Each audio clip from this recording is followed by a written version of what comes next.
오늘도 하나님께서 값없이 베풀어 주시는 끝없는 은혜를 누리며 승리하는 꿈미래 모든 분들이 되기를 소망합니다. 계속해서 이스라엘의 역사들을 좀 살펴보면서 그 가운데 하나님의 뜻이 무엇인지를 우리가 살펴보고 있는데, 우리가 지난주에는 예언자들, 그들이 과연 누구였고 어떠한 일을 했는지에 대해서도 한번 이야기를 나눴습니다. 그들은 아무것도 없이 하나님의 말씀만을 들고 당시에 힘을 가진 왕 앞에, 힘을 가진 자들 앞에 가서 당신들 잘못하고 있다, 하나님께 돌아가야 된다라고 하는 이야기를 했다 그랬어요. 자, 오늘의 이야기는 그들이 그렇게 이야기를 했던 이유가 무엇인지에 대해서 한번 살펴보려고 합니다.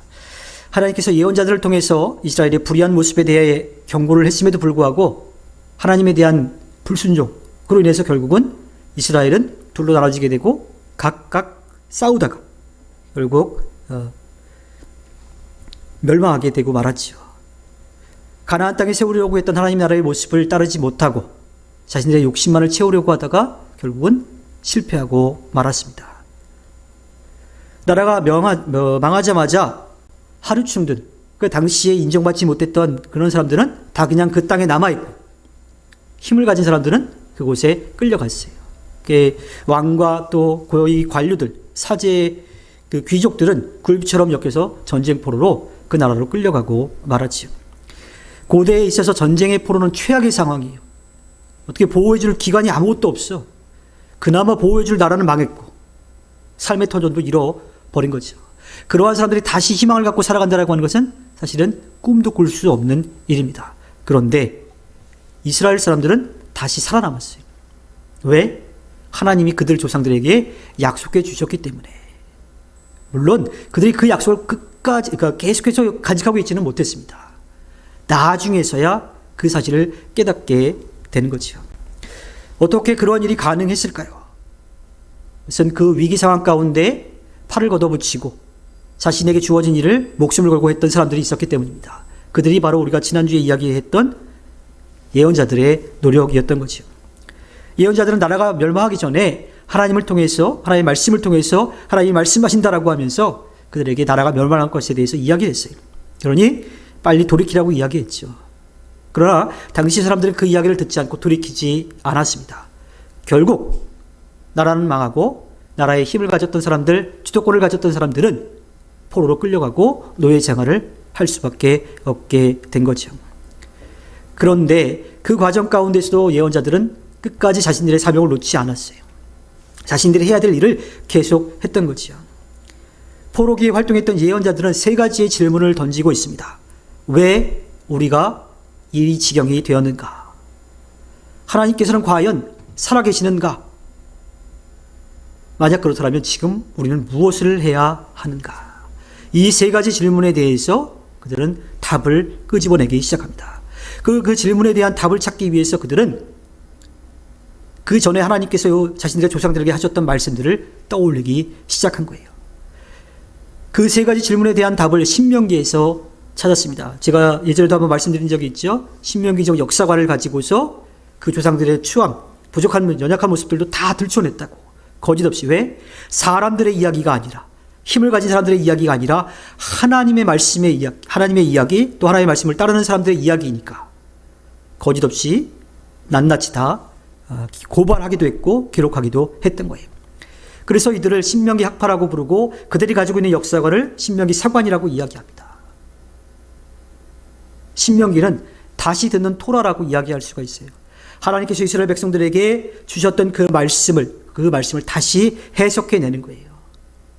그러니까 그냥 문자로 기록되어 있는 대로 읽고 끝나는 게 아니라 그 안에 담겨있는 뜻이 무엇인지를 들려주는 거죠. 그 해석의 토대가 하나님께서 이스라엘 백성들에게 주셨던 10가지 계명, 언약이라고 하는 거예요. 하나님과의 관계, 또 사람들과의 관계를 어떻게 가져야 될지.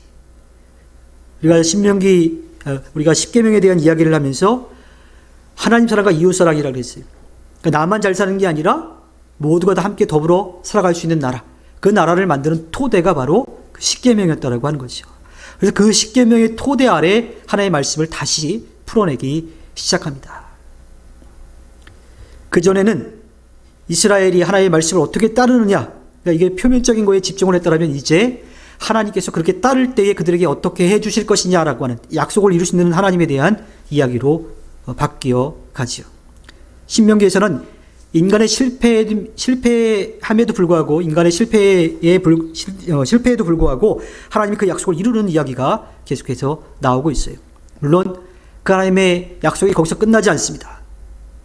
신명기가 다시 그것을 회복하게 만들고 그들의 역사가 그 자신들의 민족에서만 끝나는 것이 아니라 나라에서만 끝나는 것이 아니라 온 세계로 다 퍼져나갈 것에 대한 이야기도 함께 하고 있죠. 신명기 학파, 신명기적 역사관을 가지고 하나님의 말씀을 풀어낸 사람들이 이스라엘 민족을 다시 하나님 앞에 설 수 있도록 도와준 그 역할들을 했던 겁니다. 자, 왜 우리가 이 지경이 되었는가라고 하는 질문의 답을 어디서 찾았냐면 하나님과의 약속을 어겼기 때문이라고 하는 거예요. 하나님은 약속을 지키시는데 자신들의 조상들이 그 약속을 어겼다라고 하는 것을 깨닫게 되었습니다. 함께 더불어 살아가야 되는데, 하나님의 뜻을 펼쳐가야 되는데, 하나님의 나라를 넓혀가야 되는데 당시에 살아가고 있는 주변 나라들, 힘을 가진 나라들을 따라갔다라고 하는 거예요. 그런 제도 정치 그리고 왕도 세우고, 그로 인해서 그들은 하나님이 세우려고 했던 모두가 함께 더불어 살아가는 그 나라가 아니라 자신들만 살아가는 그 나라를 세우려고 했던 거죠. 즉 하나님과 맺었던 약속을 어겼기 때문에 자신들이 이 지경이 되었다라고 하는 것을 깨닫게 됩니다.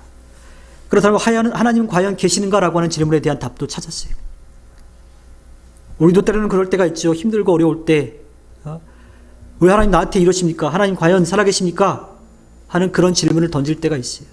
왜? 세상적으로 힘이 들 때도 그렇지만 내 뜻대로 일이 풀리지 않을 때, 난 좋은 뜻을 하고 있는데 내 뜻대로 일이 풀리지 않을 때 하나님 정말 살아계시는 거 맞습니까? 하는 그러한 원망 섞인 질문을 던질 때가 있다라고 하는 거예요. 이스라엘 민족도 어땠겠어요? 우리 하나님한테 선택받았는데 왜 이 모양이 됐습니까? 나라 멸망했고 포로로 끌려와 있고 다시 회복할 희망도 없고. 근데 그 예언자들이 말씀을 풀어주는 과정 가운데 그들이 깨달은 건 뭐냐면 하나님은 늘 거기 계셨어요. 근데 그 하나님을 바라보지 않는 것은 이스라엘 민족 자신들이었다라고 하는 거예요. 그거를 깨달은 거예요. 그런 이야기 많이 하죠. 그림자가 짙으면 짙을수록 뭐가 더 밝은 거예요? 뭐가 더 센 거예요? 빛이 센 거예요. 근데 그림자는 보고 있으면 그림자가 계속 보여요. 그림자를 안 보려고 하면 어떻게 돼? 나에게 비춰지는 빛을 봐야지 그림자를 안 보는 거예요. 하나님은 계속 우리를 도우시려고 기다리고 계시는데 우리가 거기 한번 딴 데 보면 하나님 어디 계시냐고 찾고 있다라고 하는 거예요. 예언자들은 신명기적 역사관을 가지고 신명기의 말씀을 해석하면서 그것을 깨닫게 되었던 겁니다. 거기에서 또 하나 그들이 분명하게 깨달은 것은 하나님의 역사는 그들 안에만 있는 것이 아니라고 하는 것을 깨닫게 된 거예요. 하나님이 만드신 모든 세계 이방인까지도 다 다스리는 하나님이라는 것을 깨닫게 된 거예요. 자신들이 잘못해서, 물론 자신들이라기보다는 자신들의 조상들에 대한 이야기도 이제 하는데, 근데 자신들의 민족이 잘못해서 하나님께 벌을 받는데 하나님이 이방 나라 바벨론을 몽둥이를 사용해서 그들을 치셨다라고 하는 것을 깨닫게 된 거예요. 그러니까 자기들만의 하나님, 자기들만 선택받았다라고 하는 그런 생각에서 조금 더 넓어지긴 했어요. 물론 여전히 부족한 그런 상태에 있기는 했죠. 신명기를 통해서 역사를 다스리시는 하나님, 역사의 주관자이신 하나님에 대해서 알게 되었습니다. 그러니까 그 전까지만 해도 이스라엘 민족이 하나님의 선택을 받았고 하나님을 믿고 따르는 그런 민족을 우리가 분명하게 기억을 하고 있지만, 실제로 그러기도 했었지만 그들의 마음속에 어떠한 마음들이 있었냐면 우리의 신은 여호와고, 그리고 이집트의 신은 태양신이고, 바벨론의 신은 마르독, 모압의 신은 그모스, 암몬의 신은 밀곰, 이렇게 그 신들이 다 있어서 신들끼리 싸워가지고 더 센 신이 그 나라를 이기게 한다는 생각을 가졌던 거예요. 그러니까 이스라엘 민족도 가나안 땅에 들어가서 당장 땅에 정착하고 살려니까 날씨와 열매를 많이 맺게 하는 그 신을 따라가려고 했던 거죠. 그 신들 중에 하나라고 생각을 했으니까. 근데 이들에게 이제 역사의 주관자가 하나님이심을 분명하게 깨닫게 되는 그런 상황이 벌어지게 됩니다. 머나먼 이국 땅에서 굴비처럼 엮여 끌려가서 노예의 신세로 전락해버린 사람들, 어떠한 소망도 어떠한 희망도 품을 수 없는 그런 상태. 게다가 왕족이라 그랬죠? 귀족이라 그랬죠? 어느 정도의 권력을 가지고 있던 사람이에요. 근데 이렇게 힘을 가지고 있던 사람들이 그거 다 빼앗기고 끌려가면 어떻게 될 것 같아요? 그냥 나라를 잃어버린 사람들도 분명히 절망감에 빠지겠지만 그보다 더 큰 절망감에 빠질 수밖에 없어요. 그러니 거기에서 어떠한 희망이 있겠습니까? 어떠한 희망도 찾을 수 없었던 거죠. 그런데 포로기 시대의 예언자들은 그 가운데서도 그렇다면 이제 무엇을 해야 되는가? 온 세상을 다스리는 하나님이 우리의 하나님인데 그럼 과연 우리는 어떻게 되는가 하는 것을 질문하게 되었고 거기서 찾은 답은 회개하고 돌이키는 거라고 하는 거예요. 잘못한 거 혼났어요. 이제 어떻게? 내가 잘못했으니 용서해 주십시오. 다시 기회를 주십시오라고 하는 그런 철저한 회개. 그냥 말로만이 아니라 이번만 어떻게 좀 넘기고자 하는 그러한 회개가 아니라 진실한 회개. 우리가 새벽에도 이야기했지만 상한 심령을 하나님 앞에 드리는 그러한 철저한 회개가 그들에게 필요하다라고 하는 것을 깨달았습니다. 그래서 그 당시에 예언자들의 마음을 좀 적어놓은 이야기가 있는데요. 이미 늦은 것은 사실이다. 끝난 것도 사실이다. 그래서 나라가 망하고 여기에 이렇게 노예로 끌려왔다. 그러나 완전히 끝난 것은 아니다. 우리는 그분을 버렸지만 그분은 아직 우리를 포기하지 않으셨다. 자식은 부모를 버릴 수 있지만 부모는 자식을 결코 버릴 수 없다. 그 하나님에게로 돌아가야 한다. 지금이라도 그분에게로 돌아가야 한다. 그분은 반드시 받아주실 것이다. 부모는 뉘우치고 돌아오는 자식을 받아주지 않을 수가 없다. 그러니 이제라도 돌아가자. 돌아가기만 하면 그분은 우리를 용서하시고 다시 길을 열어주실 것이다. 바벨론을 몽둥이로 사용하시는 역사의 주관자 하나님께서 우리에게 새로운 역사를 만들어 주시리라.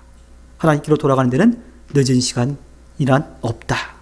예언자들의 마음이 그랬던 거예요. 그래서 그들에게 회개하도록 이야기하는 거죠. 다시 기대와 소망을 갖게 하는 겁니다.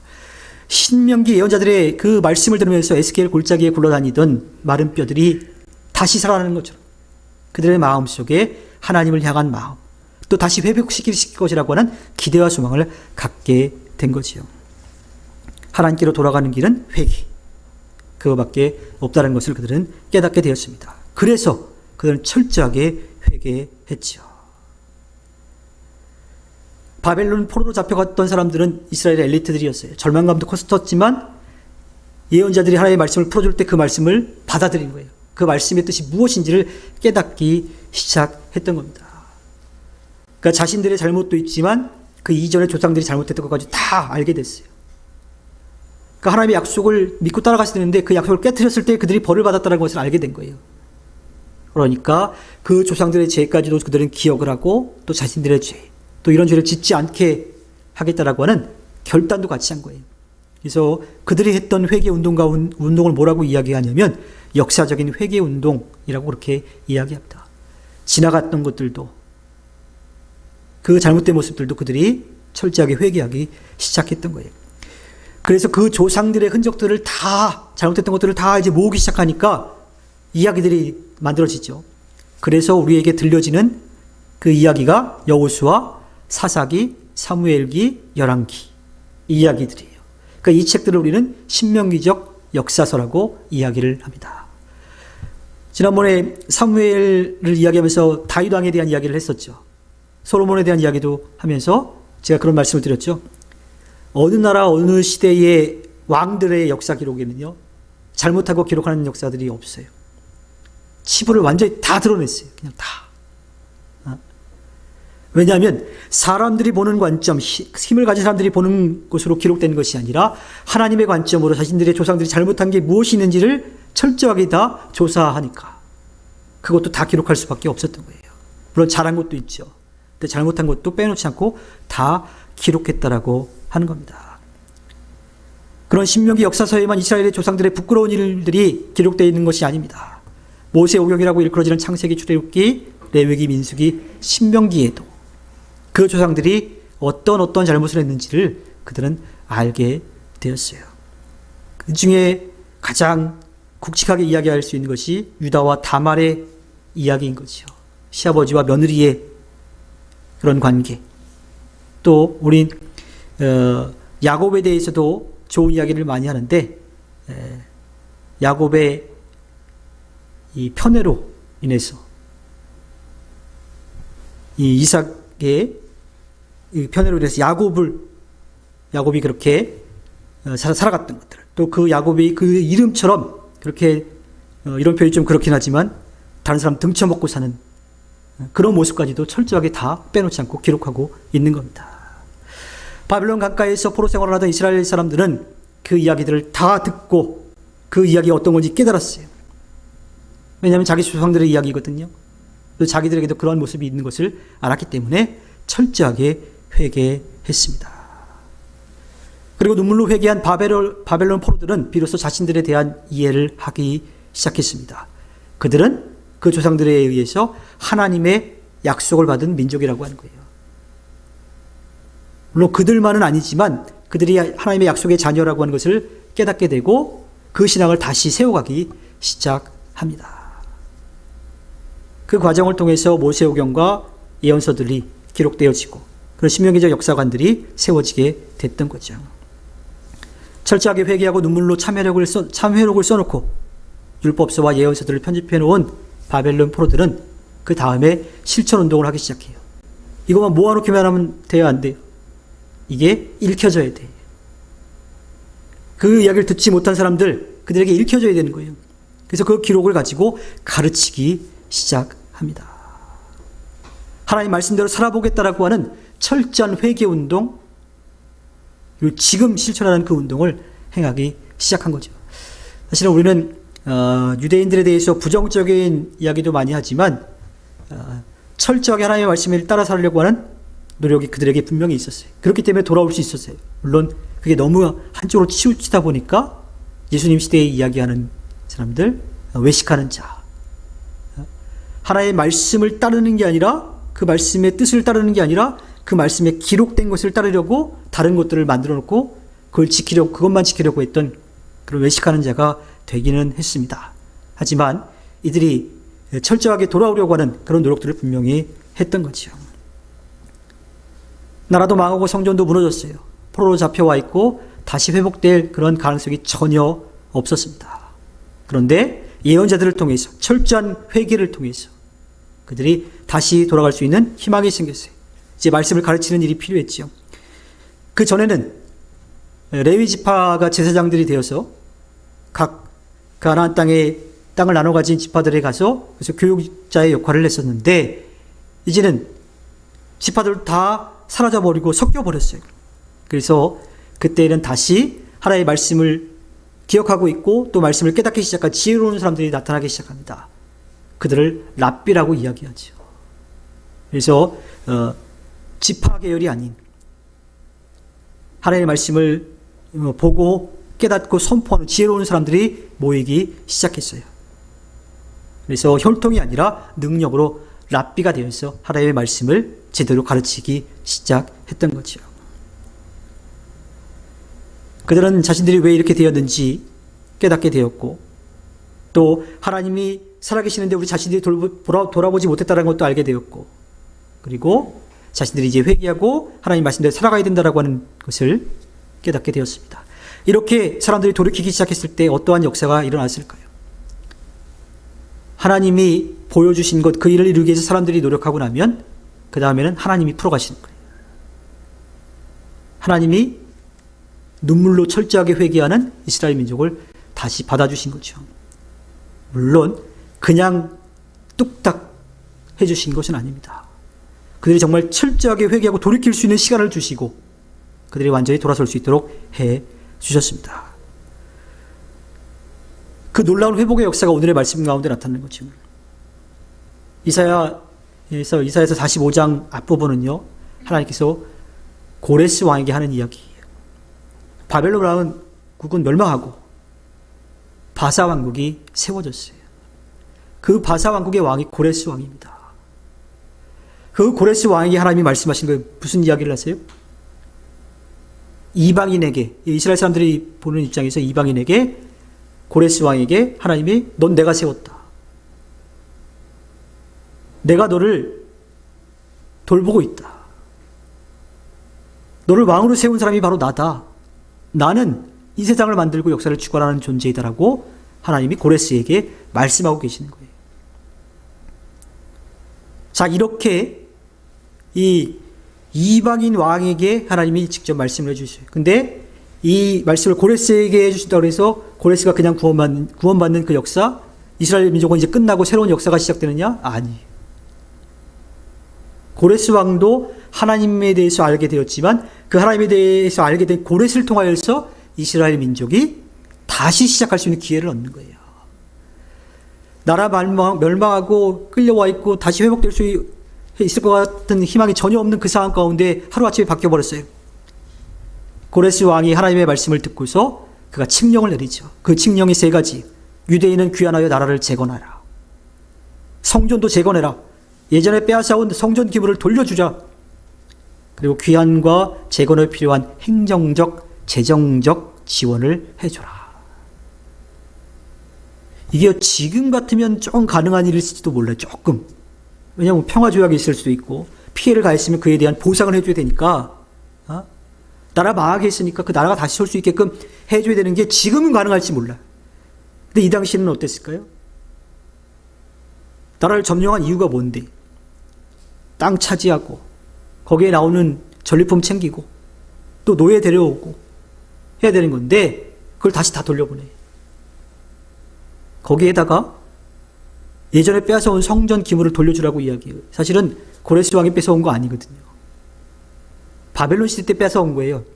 근데 그거를 고이 잘 간직하고 있다가 돌아가게끔 할 때 그것도 다 돌려줬다라고 하는 얘기입니다. 역사적으로 그런 이야기를 할 수 있을지도 몰라요.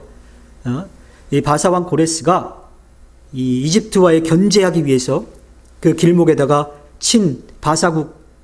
친바사의 나라 이스라엘을 다시 세우게 해가지고 자기들이 이집트를 좀 점령하려고 하는 그러한 마음을 먹었다고 이야기할지도 몰라요. 뭐 실제로 그럴 수도 있는데 그 역사도 누가 이끌어 가시는 거냐? 하나님이 이끌어 가신다라고 하는 거예요. 포로 다 돌려보냈죠. 성전도 다시 짓게끔 해. 예배할 수 있게끔 다 돌려줘.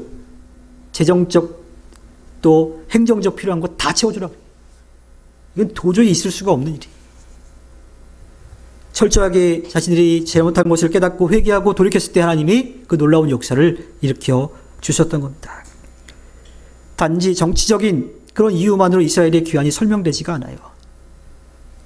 거기에 더 중요한 것 예레미야 29장 10절에서 14절 말씀에 이것이 분명하게 나타나 있습니다.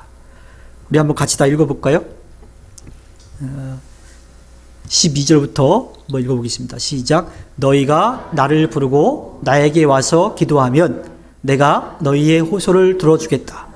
너희가 나를 찾으면 나를 만날 것이다. 너희가 온전한 마음으로 나를 찾기만 하면 내가 너희를 만나주겠다. 나 주의 말이다. 내가 너희를 포로 생활에서 돌아오게 하겠다. 내가 너희를 쫓아보냈던 세상의 모든 나라, 모든 지역에서 너희를 모아오겠다. 내가 너희를 포로로 보냈으나 나는 너희를 그곳에서 너희의 고향으로 다시 데려오겠다. 나 주의 말이다. 아멘. 역사적이고 정치적인 것들 있을 수 있어요. 근데 하나님이 그렇게 만드시지 않으면 그 일은 일어날 수가 없는 거예요. 그 놀라운 역사가 눈물의 참회를 통해서 하나님의 말씀을 바로 알고 그 말씀대로 살아가야 된다고 하는 것을 깨달은 그 예언자들을 통해서 그 구원의 역사, 회복의 역사가 일어났다라고 하는 겁니다. 부족한 우리가 하나님과 싸워서 이길 수 있는 길은 딱 한 가지밖에 없어요. 철저한 눈물의 회개밖에 없어요. 야곱이 그냥 그 은혜를 받았을까요? 아니에요. 그는 살기 위해서 그 하나님이 어떤 분이신지 알아서 그분 앞에 살려고 매달렸던 거예요. 이스라엘 민족도 비록 나중엔 또 저기 하긴 했었지만 그 당시에는 그렇게 하나님 앞에 철저하게 매달렸던 거죠. 사사기와 사무엘기, 열왕기에 이러한 이야기들이 분명하게 기록되어 있습니다. 바벨론 포로들이 눈물로 써내려간 그 참회록을 하나님께서는 기쁘게 받아주셨던 거죠. 이스라엘이 바벨론 포로에서 귀환하는 일을 새 출애굽이라고 그렇게 이야기를 합니다. 이집트 땅에서 하나님이 그 이스라엘 민족의 부르짖음을 듣고 모세를 통해서 그들을 구원할 때를 출애굽, 보통 제1의 출애굽이라고 이야기하고, 그 나라가 멸망하고 다시 돌아와서 이스라엘을 재건하는, 성전도 새롭게 세우는 그 과정을 제2의 새 출애굽이라고 그렇게 이야기를 합니다. 이것은 눈물의 참회로, 눈물의 철저한 회개, 그리고 하나님의 말씀을 떠나지 않으려고 하는 노력이 있었기 때문에 가능했던 겁니다. 하나님께서는 이 세상을 만드시고 역사를 이끌어 가시는 분이에요. 우리도 하나님의 피조물이니 하나님의 손을 통해서 만들어진 존재이니 하나님이 다 아시는 거죠. 그런데 때로는 우리는 그렇지 않은 척 다른 사람도 속이고 자기 자신도 그냥 눈 감아버리려고 하는 경우가 있어요. 그런데 절대로 하나님은 속일 수가 없습니다. 근데 하나님은요, 잘못했을 때 바로 돌아오라고, 바로 돌아오게끔 그렇게 그냥 만드시지 않는 경우도 있어요. 자녀들이 잘못했을 때 처음부터 무조건 혼내는, 무조건이라고 해도 잘못해서 바로 혼내시는 분도 있지만 좀 기다리는 분도 있죠. 너 뭐 잘못한 거 없어 하면서 좀 그러는 경우도 있을 수 있을 것 같고, 최재일 전사님 씩 웃는 거 보니까 그런 경우가 많은가 본데. 자, 기다리는 경우가 있어요. 왜? 알아서 돌아오기를 바라는 거지. 굳이 조금 따끔하게 혼내지 않아도 알아서 잘못했어, 저 이거 잘못했어요 하고 돌아오기를 바라는 거죠. 하나님은 우리들에게 그렇게 돌아올 수 있는 기회를 분명하게 주시는 분이에요. 물론 그렇게 기다리는데도 안 돌아오면 돌아올 수밖에 없는 좀 어려운 상황들을 만드실 때도 분명히 있기는 하지요. 하지만 하나님은 분명하게 우리들에게 잘못된 길에서 돌아올 수 있도록 해 주십니다. 바로 하실 때도 있고 좀 천천히 하실 때도 있기는 하죠. 그럼 뭐 저희가 어떻게 알 수 있는 건 없는 것 같아요. 가장 중요한 것은 하나님께서는 우리를 살리기 위해서, 우리를 사랑하셔서 우리를 바른 길로 인도하시려고 한다는 그 마음이 있다라고 하는 겁니다. 하나님께서 하나님의 방법으로 우리를 하나님께 이끄실 때 우리는 우리의 모든 것을 낱낱이 고백하고 하나님께로 돌아와서 하나님이 주시는 귀한 은혜를 누리며 살아가는 그런 삶을 살아내기를 바랍니다. 돌아오기를 기다리시는 하나님께로 돌아와서 하나님의 기쁨을 드리는 꿈미래 모든 분들이 되기를 주님의 이름으로 부탁드립니다. 기도하겠습니다.